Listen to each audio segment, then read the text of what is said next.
আজকের এই পর্ব থেকে শুরু করছি ক্লাস 12 এর শিক্ষা বিজ্ঞানের আরো একটা নতুন অধ্যায়।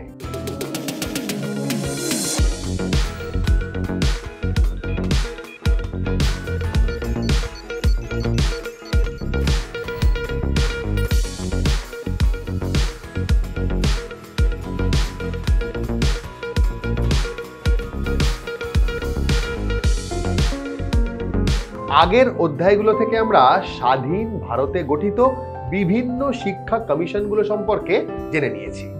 আর এই চ্যাপ্টারে আমরা জানবো আরেকটা বিষয় সম্বন্ধে। এই চ্যাপ্টারের নাম বিশেষভাবে সক্ষম শিশুদের শিক্ষা।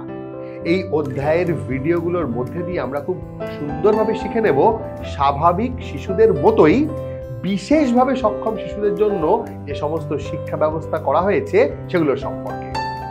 এছাড়াও এখান থেকে আমরা জানবো দৃষ্টিহীন ও আংশিক দৃষ্টিহীন শিশুদের শিক্ষা ব্যবস্থা, মুক ও বধির শিশুদের শিক্ষা ব্যবস্থা ইত্যাদি নানা বিষয় সম্পর্কে। আর আগের অধ্যায়ের মতো এই চ্যাপ্টারটাতেও আমাদের সঙ্গে থাকছেন, হ্যাঁ ঠিক, রাজা হবুচন্দ্র, মন্ত্রী গবুচন্দ্র ও মহারানী প্রজ্ঞা।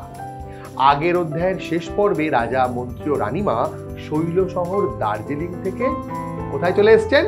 চলে এসছেন স্ট্রেট লাটাগুড়িতে।